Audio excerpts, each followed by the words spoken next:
Hello students, my name is Smit Kumar Chauhan. जैसे कि आप जानते हैं हमारे ओ लेवल की क्लासेस चल रही हैं, जिसमें है आज हम अपने टॉपिक में कंटिन्यू करते हैं। हमारा आईटी टूल्स का टॉपिक जो हमारे ओ लेवल का फर्स्ट पेपर है, जिसमें अभी तक हमने इंट्रोडक्शन टू कंप्यूटर, हार्डवेयर और मेमोरी के बारे में पढ़ा।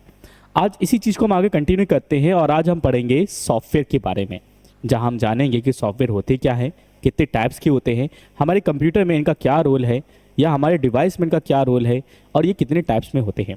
ओके, तो बात करते हैं पहले कि सॉफ्टवेयर होते क्या है।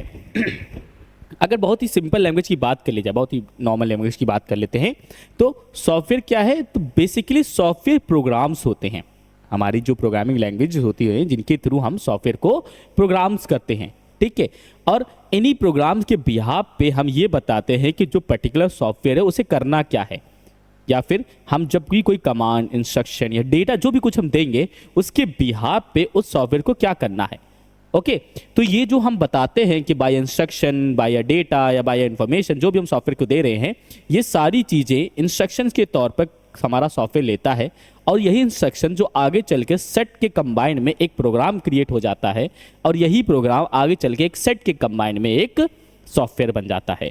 तो सिंपल लैंग्वेज अगर कहा जाए तो सॉफ्टवेयर क्या है? सेट ऑफ प्रोग्राम होते हैं और प्रोग्राम क्या है? हमारे सेट ऑफ इंस्ट्रक्शंस होते हैं। ओके, तो अगर लैंग्वेज देख ली जाए, जो लैंग्वेज हमारे लिए है, लैंग्वेज क्या है भाई हमारी?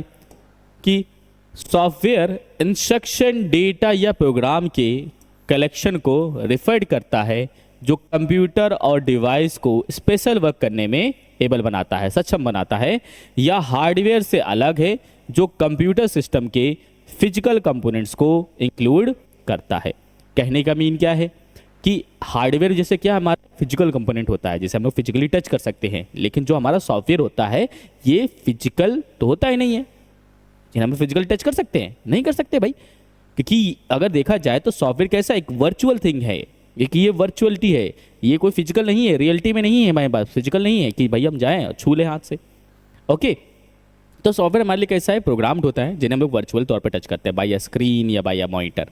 ओके, या फिर हम लोग माउस से जो हम लोग टच कर देते हैं। तो बात करी जाए तो सॉफ्टवेयर हमारा क्या है? ये बेसिकली प्रोग्राम्ड है जिसे हम लोग प्रोग्राम करते हैं या हम लोग प्रोग्रामिंग के थ्रू डिजाइन करते हैं। फिर सॉफ्टवेयर कितने टाइप के होते हैं हमारे? ये दो टाइप के हमारे सॉफ्टवेयर होते हैं, एक होता है सिस्टम सॉफ्टवेयर और एक होता है एप्लीकेशन सॉफ्टवेयर। फिर इसमें भी टाइप्स आ जाते हैं हमारे, operating system, language processor, device driver और यूटिलिटीज, ये हमारे सिस्टम सॉफ्टवेयर के एग्जांपल्स हैं। वही बात करें एप्लीकेशन सॉफ्टवेयर की तो जनरल पर्पस, स्पेसिफिक पर्पस और कस्टमाइज, ये हमारे किसके हो गए? एप्लीकेशन सॉफ्टवेयर के बन गए। फिर सिस्टम सॉफ्टवेयर क्या है? अब जरा इसे समझ लें।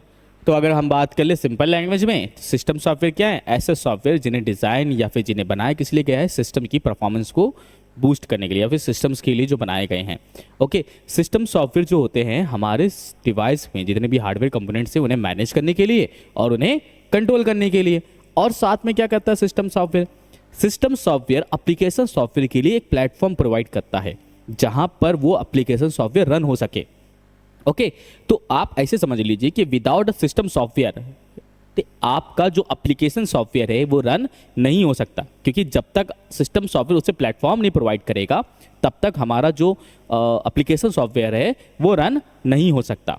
ओके, तो लैंग्वेज की अगर बात करी जाए तो देखिए आपसे यही कहना चाह रहा है कि सिस्टम सॉफ्टवेयर एक प्रकार का कंप्यूटर है, मतलब सॉरी कंप्यूटर प्रोग्राम है, जिसे कंप्यूटर के हार्डवेयर कंपोनेंट्स को मैनेज्ड और कंट्रोल करने के साथ साथ एप्लीकेशन सॉफ्टवेयर चलाने के लिए एक प्लेटफॉर्म प्रोवाइड करने के लिए डिज़ाइन किया गया है। जैसे मैंने आपसे कहा अभी कि एप्लीकेशन सॉफ्टवेयर के लिए क्या करता है? ये एक प्लेटफॉर्म प्रोवाइड कर देता है या हार्डवेयर और यूजर एप्लीकेशन के बीच मीडिएटर के रूप में वर्क करता है। मतलब कहने का मीन क्या है कि जो हार्डवेयर है हमारा, हार्डवेयर मतलब हमारा कीबोर्ड, माउस, सीपीयू, ये सब मेरे हार्डवेयर हैं, ठीक है, और हमारा जो सिस्टम है, ठीक, तो उनके बीच में हार्डवेयर और यूजर एप्लीकेशन, मतलब जो आपका एप्लीकेशन जो है उनके बीच में काम करना। जैसे मैंने कहा ना कि सिस्टम सॉफ्टवेयर जो होते हैं वो प्लेटफॉर्म प्रोवाइड कर रहे हैं, तो अगर प्लेटफॉर्म नहीं तो एप्लीकेशन रन नहीं होगा, जब एप्लीकेशन रन नहीं होगा तो यूजर चला पाएगा, उसे नहीं चला पाएगा। ओके, इसका प्राइमरी वर्क यह इंश्योर करना है कि एप्लीकेशन को चलाने के लिए एक प्लेटफॉर्म प्रोवाइड करते हुए हार्डवेयर एफिशिएंटली ऑपरेट्स हो। कहने का मीन क्या है कि ये जब तक प्लेटफॉर्म प्रोवाइड करेगा नहीं तब तक एप्लीकेशन हमारा रन नहीं होगा, और जब ये प्लेटफॉर्म प्रोवाइड कर देगा तो इस चीज़ को मेंटेन करके चलना कि जितने भी हार्डवेयर कंपोनेंट्स या फिर एप्लीकेशन सॉफ्टवेयर हमारे सिस्टम में हैं उन सबको अच्छे तरीके से वर्क कराना। वही अगर हम बात करें आगे कि सिस्टम सॉफ्टवेयर में कौन सी चीज़ हमें पढ़नी है, तो सिस्टम हमें 4 चीज़ पढ़नी भाई, हमें ऑपरेटिंग सिस्टम पढ़ना है, लैंग्वेज प्रोसेसर पढ़ना है, डिवाइस ड्राइवर पढ़ना है और यूटिलिटीज सॉफ्टवेयर पढ़नी है हमें। तो आज का टॉपिक जो हमारा रहेगा वो है हमारा ऑपरेटिंग सिस्टम। ऑपरेटिंग सिस्टम, ये जरा आप ध्यान समझिएगा क्योंकि ऑपरेटिंग सिस्टम बड़ा ही इंपॉर्टेंट टॉपिक है सॉफ्टवेयर का। आपके जो एग्जाम्स होंगे, ओ लेवल एग्जाम्स होंगे, उनमें ऑपरेटिंग सिस्टम से रिलेटेड काफ़ी क्वेश्चंस आते हैं, पूछे बहुत जाते हैं, और एक तरह से जनरल नॉलेज की भी चीज़ है। आपको कंप्यूटर्स की नॉलेज होनी चाहिए।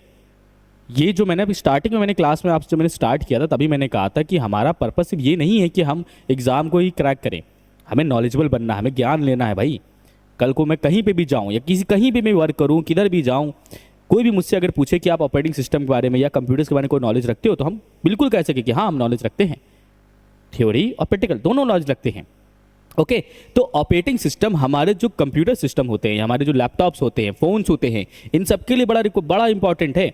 ये हमारा एक मेन सॉफ्टवेयर होता है, डिवाइस का एक मेन सॉफ्टवेयर। ठीक है, अगर नाम से अगर आप समझे ऑपरेटिंग सिस्टम, नाम से समझ आ रहा है ये क्या है, ऑपरेटिंग सिस्टम, ऑपरेट करने वाला सिस्टम, ऑपरेटिंग सॉफ्टवेयर, ऑपरेट करने वाला सॉफ्टवेयर। तो जब तक ऑपरेटिंग सिस्टम हमारे डिवाइस में है ही नहीं या हमारे डिवाइस में है ही नहीं तो कोई भी चीज़ रन नहीं करेगी। ऑपरेट करने वाला जब नहीं है तो ऑपरेट होगा। ये तो फिर ऐसे ही होगा कि भाई आप टूर पे निकले हैं, गाड़ी आपकी चल नहीं रही क्योंकि ड्राइवर नहीं है। जब तक ड्राइवर नहीं होगा तब तक गाड़ी कहाँ से चलेगी? गाड़ी लेने का फ़ायदा, हमारा क्या फ़ायदा? या तो फिर खुद ही चलाना सीखिए। ओके, तो क्या कहना चाह रहा भाई हमारा कि ऑपरेटिंग सिस्टम, इसे शॉर्ट फॉर्म में ओएस भी कहा जाता है, मेन सॉफ्टवेयर प्रोग्राम में से एक है जो कंप्यूटर हार्डवेयर और यूजर के बीच इंटरफेस के रूप में वर्क करता है। ये आप हमेशा याद रखिएगा, ये एक इंटरफेस होता है। आपसे कभी भी कहीं पे भी अगर पूछ ले कि सिस्टम सॉफ्टवेयर में ऐसा कौन सा सॉफ्टवेयर है जो इंटरफेस के तौर पे काम करता है, वो कौन सा होगा? हमारा ऑपरेटिंग सिस्टम। ये हमेशा आप दिमाग में रखिएगा कि ऑपरेटिंग सिस्टम क्या है भाई, एक इंटरफेस के एक इंटरफेस है। किस लिए इंटरफेस है? हार्डवेयर, कंप्यूटर हार्डवेयर और यूजर के बीच में वर्क करने के लिए। ओके, और क्या करता है भाई हमारे लिए? यह हार्डवेयर रिसोर्सेस का मैनेजमेंट करता है और एप्लीकेशन सॉफ्टवेयर चलाने के लिए एक प्लेटफॉर्म प्रोवाइड करता है। अभी जैसे पीछे हम पढ़ के आए सिस्टम सॉफ्टवेयर में, वो क्या करता है? प्लेटफॉर्म प्रोवाइड करता है। और ऑपरेटिंग सिस्टम हमारा कैसा है? सिस्टम सॉफ्टवेयर है, तो यही हमें प्लेटफॉर्म प्रोवाइड कर रहा है। अगर आप ये समझ लो कि अगर आपके डिवाइस से मैंने ऑपरेटिंग सिस्टम निकाल लिया, आपका डिवाइस ही नहीं चलेगा। जब तक ऑपरेटिंग सिस्टम आपके डिवाइस में नहीं है तब तक वो डिवाइस चलेगा ही नहीं भाई। कंट्रोल ऑपरेट करने वाला ही नहीं है तो कुछ भी हो उसमें, चाहे आप जितनी बढ़िया बड़ी चीज़ उसमें सॉफ्टवेयर एप्लीकेशन जब भी अंदर डाल लीजिए, चलेगा ही नहीं। ओके, और क्या कहना चाह रहा है कि यूजर्स हार्डवेयर के साथ इंटरेक्ट कर सकता है ताकि वे कमांड भेज सके और आउटपुट रिसीव कर सके। मतलब जो भी हमारा हार्डवेयर कंपोनेंट जो लगा हुआ है, जैसे हमारा मॉनिटर हो गया, कीबोर्ड हो गया, माउस हो गया, प्रिंटर हो गया, स्कैनर हो गया, ये सब कैसे हमारा हार्डवेयर कंपोनेंट्स है। तो ऑपरेटिंग सिस्टम जब तक नहीं होगा तब तक हम कमांड नहीं दे पाएंगे। ओके, तो जब हम कमांड देंगे तभी तो हम रिसीव पा पाएंगे भाई, आउटपुट तभी तो रिजल्ट मिलेगा हमें। फिर क्या कह रहा है? यह कंप्यूटर के रिसोर्सेज जैसे सीपीयू, मेमोरी, डिस्क ड्राइव और प्रिंटर का भी मैनेजमेंट करता है। यह एप्लीकेशन सॉफ्टवेयर के लिए सर्विस प्रोवाइड करता है। ओके, अब हम ये देखते रहेंगे एप्लीकेशन सॉफ्टवेयर। इतना समझ लीजिए कि एप्लीकेशन सॉफ्टवेयर डिपेंड है भाई सिस्टम सॉफ्टवेयर पे। अगर सिस्टम सॉफ्टवेयर नहीं तो एप्लीकेशन सॉफ्टवेयर की कोई वैल्यू नहीं। ओके, फिर बात करते हैं इसी चीज में आगे कि ऑपरेटिंग सिस्टम की हिस्ट्री। ये पूछता है, ये बहुत 2-3 क्वेश्चन इस पे बनते हैं, आ जाते हैं क्वेश्चन में कि history of operating system, OS की हिस्ट्री बताइए भाई क्या है। तो बात करते हैं भाई ऑपरेटिंग सिस्टम की हिस्ट्री की। तो फर्स्ट ऑपरेटिंग सिस्टम जिसे जीमॉस मतलब जनरल मोटर्स ऑपरेटिंग सिस्टम के नाम से जाना जाता है, 1950 के दशक मतलब 1950s के टाइम पे जनरल मोटर्स द्वारा IBM 701 के लिए डेवलप किया गया था। ये जो आप IBM 701 देख रहे हैं ये है इंटरनेशनल बिजनेस मशीन। आपकी जो फर्स्ट जनरेशन के जो कंप्यूटर्स थे उस टाइम पे ये कंप्यूटर्स डिजाइन करे गए थे और इन कंप्यूटर्स के लिए जो ऑपरेटिंग सिस्टम डिजाइन करा गया था वो था जीमॉस। डेवलप करने वाला कौन था? General Motors. कब किया? 1950s के टाइम पे, मतलब कोई डेट फिक्स नहीं कि इस डेट पे, उन्होंने बता दी 1950s के टाइम पे। तो अगर बात करी जाए क्वेश्चंस की, क्वेश्चन किस भी आप पे पूछ सकता है? पहला क्वेश्चन तो यही पूछ लेगा कि फर्स्ट ऑपरेटिंग सिस्टम कौन सा था? हमारा जीमॉस था। फुल फॉर्म क्या है? General Motors operating systems. फिर किसने डेवलप किया? जनरल मोटर्स ने किया। कब किया? 1950 काम किया। किस सिस्टम के लिए किया, या किस सिस्टम्स के लिए करा गया, या किस कंप्यूटर्स के लिए करा गया? तो IBM 701 के लिए करा गया। ओके, फिर वही बात आगे करें हम कि ऑपरेटिंग सिस्टम के टाइप्स। ऑपरेटिंग सिस्टम टाइप्स भी तो होंगे, ऐसे थोड़ी ना एक ही ऑपरेटिंग सिस्टम बना दिएगा, वही चलता चला आ रहा है, उसी को डेवलप करते चले जा रहे, चलता चला आ रहा है, ऐसा नहीं है। ऑपरेटिंग सिस्टम के टाइप्स भी हैं। तो यहाँ मैंने कुछ ऑपरेटिंग सिस्टम के टाइप्स लिख रखे हैं, जरा वो देखते हैं। सबसे पहले बात करें सिंगल यूजर ऑपरेटिंग सिस्टम की बात। तो जब सिंगल यूजर ऑपरेटिंग सिस्टम की बात करते हैं तो कहने का मीन क्या है कि एक ऐसा ऑपरेटिंग सिस्टम जो इस चीज को अलाउ करता है कि एक टाइम पे एक ही यूजर उस सिस्टम को चला सके, एक से ज्यादा ना चला सके। लाइक जैसे आपका फोन है, एंड्रॉइड फोन। एंड्रॉइड कहने मीन क्या? एंड्रॉइड ऑपरेटिंग सिस्टम है आपका, ठीक है। तो जैसे आपका एंड्रॉइड फोन है, तो आपका फोन तो आप ही चला रहे हो ना एक टाइम पे। ऐसा तो नहीं है ना कि एक आपका फोन है और एक ही टाइम पे 10 लोग उसे चला रहे हैं, ये तो हो नहीं सकता, पॉसिबिलिटी नहीं। वो अलग बात है कि आपका फोन अगर हैक हो गया हो, स्पाईवेयर अगर आपके फोन में आ गया हो तो बात अलग है, तो हो सकता है कि एक ही टाइम पे 10 लोग चला रहे हो। लेकिन नॉर्मली देखा जाए तो आपका जो फोन है उसका एक ही यूजर होता है, एक टाइम पे एक ही यूजर। तो ऐसे टाइप के ऑपरेटिंग सिस्टम जिसपे एक टाइम पे एक ही यूजर हो सकते हैं, वो हमारा क्या है? सिंगल यूजर ऑपरेटिंग सिस्टम होता है। और कौन कौन से हो सकते हैं? तो मैंने यहाँ पे कुछ नाम दे रखे हैं। Microsoft Windows 3.1, Microsoft Windows 95, Microsoft Windows DOS, ये हमारे सिंगल यूजर ऑपरेटिंग सिस्टम में आते हैं। वही बात करें मल्टी यूजर ऑपरेटिंग सिस्टम की, अब यह नाम पे से समझ आएगा, वहाँ सिंगल था, यहाँ मल्टी हो गया। अब कहने का मीन क्या हो गया? यहाँ पे यूजर की संख्या बढ़ गई, एक से ज़्यादा यूजर्स की बात होने लगी। अब क्या कह रहा है कि एक ही सिस्टम से कनेक्टेड सारे सिस्टम में, ठीक, एक से ज़्यादा यूजर कनेक्टिविटी या एक से ज़्यादा यूजर वर्किंग, ये हमारा कैसे चला गया? मल्टी यूजर हो गया। मल्टी यूजर का अब अगर देखा जाए तो बाय इमेज अगर आप समझो तो एक ये सिस्टम है, इसी सिस्टम से सारे सिस्टम कनेक्टेड हैं, ठीक। तो अगर देखा जाए वर्किंग जो हो रही है वो तो एक ही सिस्टम पे हो रहा है ना। भले मैं एक सिस्टम में मैंने 100 सिस्टम कनेक्ट कर दिया, 100 सिस्टम पे बैठ के 100 यूजर्स काम कर रहे हैं, लेकिन कनेक्टेड तो एक ही सिस्टम से है, वर्किंग तो हो तो रही है एक ही सिस्टम पे। जब इतने सारे यूजर जो वर्किंग एक ही सिस्टम पे कर रहे हैं, वो भी एक ही टाइम पे कर रहे हैं, तो हमारे लिए कैसा ऑपरेटिंग सिस्टम बनेगा? ये मल्टी यूजर ऑपरेटिंग सिस्टम बनेगा। ओके, एग्जाम्पल के तौर पे हमारा लाइनक्स, यूनिक्स और माइक्रोसॉफ्ट विंडोज 2000। फिर वही अगर हम बात करें सिंगल टास्किंग ऑपरेटिंग सिस्टम, नाम से भी समझ आ रहा है सिंगल टास्किंग। कहने का मीन क्या है? एक ऐसा ऑपरेटिंग सिस्टम जो एक ही टाइम पे एक ही काम को कर सकता है या एक ही टास्क को ऑपरेट कर सकता है, एक से ज़्यादा नहीं कर सकता, ठीक। जैसे आप हो, अगर मैंने आपको एक बार में 10 काम दे दिया, आप 10 काम एक बार में नहीं कर सकते, लेकिन मैंने एक टाइम पे एक काम आपको दिया, आप उसे बहुत अच्छे से हैंडल करोगे। ओके, तो सिंगल टास्किंग कहने का मीन क्या है? एक ऐसा ऑपरेटिंग सिस्टम जो एक ही टाइम पे एक ही टास्क को ऑपरेट कर सकता है या वर्क कर सकता है, ठीक। फिर वही अगर हम बात करें मल्टीटास्किंग ऑपरेटिंग सिस्टम, मल्टीटास्किंग, अब यहाँ पर थोड़ा उल्टा हो जाएगा सिंगल टास्किंग का। सिंगल टास्किंग में एक ही काम हो रहा था, मल्टीटास्किंग मतलब क्या हो गया? एक ही टाइम पे एक से ज़्यादा वर्किंग होना या एक से ज़्यादा टास्क होना। और आज के टाइम पे जितने भी ऑपरेटिंग सिस्टम आते हैं, चाहे वो सिस्टम्स पे हों, लैपटॉप्स में, फ़ोन्स में, वो सब मल्टीटास्किंग पे होते हैं सारे के सारे। ओके, क्योंकि हम थोड़े आलसी टाइप के आदमी हैं, हम लोग को वैसे नहीं चाहिए। हम लोग को चाहिए क्या कि भाई एक ही टाइम पे मैं सारा काम कर सकूं, मैं वीडियो भी देखूं, मैं गाने भी सुनूं, मैं इंटरनेट भी चलाऊं, मैं ब्राउजिंग भी करूं, मैं चैट भी करूं, मैं सारी चीज़ मैं एक ही टाइम पे कर सकूं। तो इन सब चीज़ों के लिए हमारा ऑपरेटिंग सिस्टम तो ऐसा होना चाहिए ना जो हैंडल कर सके। अब ऑपरेटिंग सिस्टम ही थका हुआ है, आपका एकदम सुस्त पड़ा बैठा है, अब उससे 10 काम करा रहे, वो करेगा नहीं? करेगा, आपका सिस्टम ही हैंग हो जाएगा, लैग करने लगेगा। ओके, तो आज के टाइम पे जितने भी ऑपरेटिंग सिस्टम बनाए जा रहे हैं या मेरे को डेवलप किए जा रहे हैं, वो सब कैसे हो रहे हैं? मल्टीटास्किंग हो रहे हैं, सारे के सारे मल्टीटास्किंग कॉन्सेप्ट पे चलते हैं।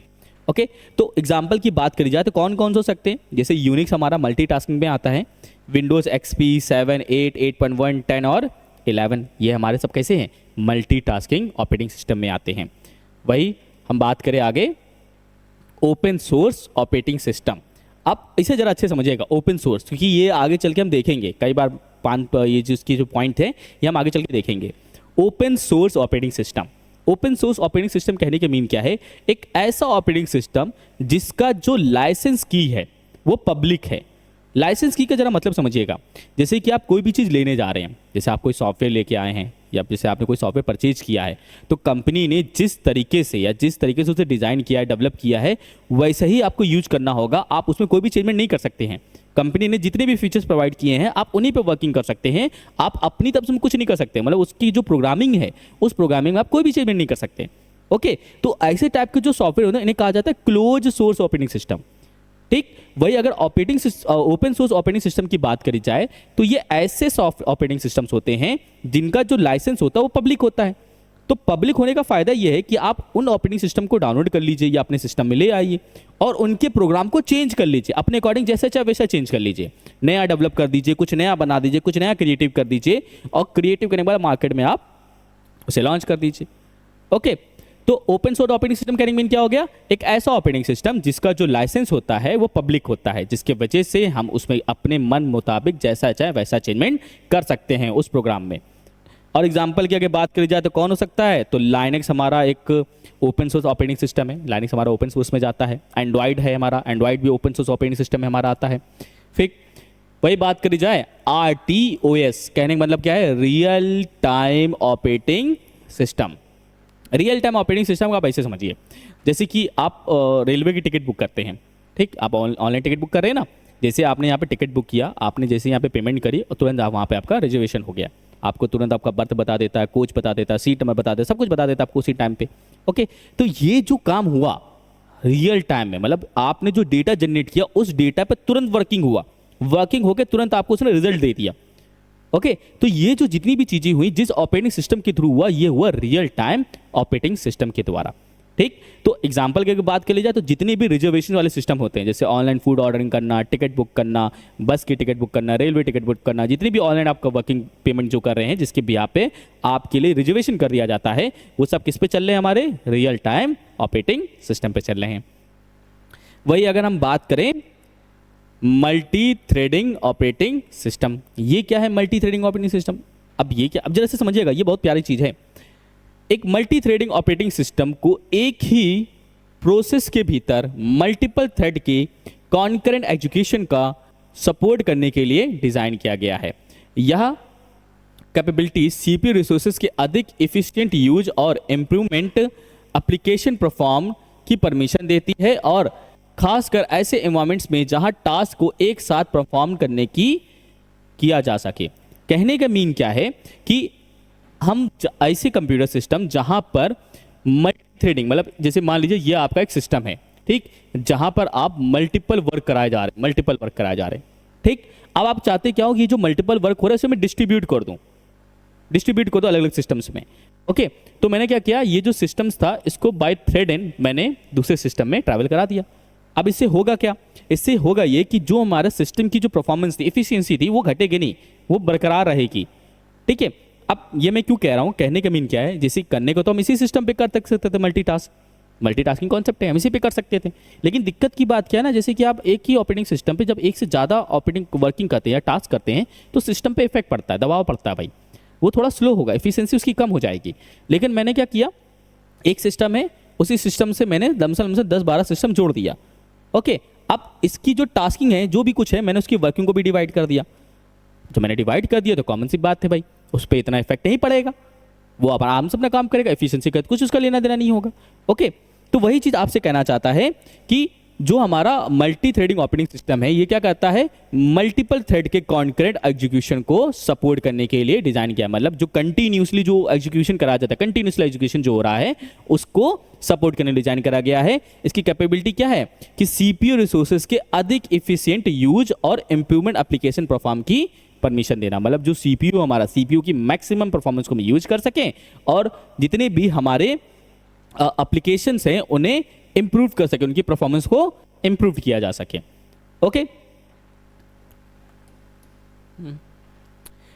आई होप आप समझ गए होंगे।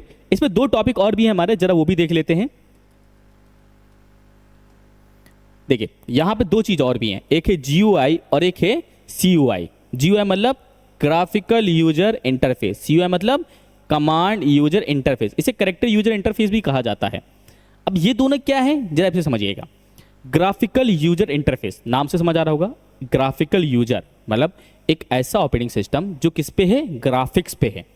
ठीक है, जैसे आज के टाइम पे आप जो विंडोज़ के ऑपरेटिंग सिस्टम देखते हैं या फिर एंड्रॉयड हो गया या हमारा iOS हो गया, ये जो ऑपरेटिंग सिस्टम ये ग्राफिक्स में बने हुए हैं, डिजाइनिंग है, खूबसूरती है, इनको मतलब एक तरह से ऐसे रिप्रेजेंट करा के देखने वाला देखे मनमोहित हो जाए, ऐसे डिज़ाइन करा गया है। ओके, तो ऐसे ऑपरेटिंग सिस्टम जिनकी खूबसूरती या मैं कहूँ जिनका जो पॉइंट ऑफ व्यू देखने का जो नज़रिया है हमारा, जो हमारा मैनेजमेंट जो हम यूज कर रहे हैं, हमारे लिए आसान हो यूज करना, हम उसे आराम से देख के समझ सकें, आइकन्स बन के आना, ट्रांजिशंस आना, एनिमेशंस आना, ये सारी चीज़ें ग्राफिक्स के कॉन्सेप्ट में जाती हैं हमारी। तो ये जो जितनी चीज़ें हम किसी ऑपरेटिंग सिस्टम में देखते हैं वो ऑपरेटिंग सिस्टम हमारा कहलाता है ग्राफिकल यूजर इंटरफेस। और आज के टाइम पे जितने भी हम ऑपरेटिंग सिस्टम देखते हैं ये सब हमारे कैसे हैं, ग्राफिकल यूजर इंटरफेस पे काम करते हैं। वही अगर हम CUI की बात करें तो जो हमारा CUI कमांड यूजर इंटरफेस होता है, मतलब कहने का मीन क्या है, यहाँ पे बाय या कमांड हम काम करते हैं। ठीक, जैसे मैं आपको दिखाता हूँ कमांड का, एक हमारा CMD सेक्शन होता है, जैसे ये हमारा CMD पैनल होता है। अब यहाँ पे क्या है, यहाँ पे जैसे मुझे कोई भी वर्किंग करानी तो मुझे कमांड देना होगा, जब मैं कमांड दूंगा तभी वो काम करेगा, अगर मैंने कमांड नहीं दिया तो काम ही नहीं करेगा। ठीक है, और यहाँ की मेन दिक्कत क्या है ना, जो एक बार में एक ही काम, कमांड यूजर इंटरफेस जो होते हैं ना, इनकी सबसे बड़ी दिक्कत ही यही है कि आप एक बार में एक ही काम करा सकते, एक से ज़्यादा नहीं करा सकते। जैसे मान लीजिए मैंने यहाँ पे कमांड दिया, ये मैंने कमांड दिया इस पे, अब इस कमांड के बिहाफ पे जो भी होगा वो ओपन हो जाएगा। देखिए इस कमांड के बिहाफ पे मेरा VS कोड ओपन हो गया। ओके, तो ये जो था ये कैसा था, कमांड पे काम किया। और इसी टाइप के जो ऑपरेटिंग सिस्टम होते हैं वो कहलाते हैं कमांड यूजर इंटरफेस, या फिर हम कहें कैरेक्टर यूजर इंटरफेस के तौर पे ये कहलाते हैं। ओके, आई होप आपको समझ आ गया होगा कि सॉफ्टवेयर क्या होते हैं, कितने टाइप्स के होते हैं और उसके कितने टाइप्स होते हैं। आज हमने ऑपरेटिंग सिस्टम्स के बारे में जाना, हमने आज सिस्टम सॉफ्टवेयर का टॉपिक आज शुरू किया और हमने आज सॉफ्टवेयर का भी टॉपिक आज शुरू किया है। जैसे कि मैंने पहले भी कह रखा है, हम क्लासेस लंबी नहीं करेंगे, हम छोटी छोटी क्लासेस लेके चलेंगे ताकि आपको ज़्यादा चीज़ें समझ आएँ और आप उसमें अच्छे से नॉलेजेबल हो सकें। Okay, thank you.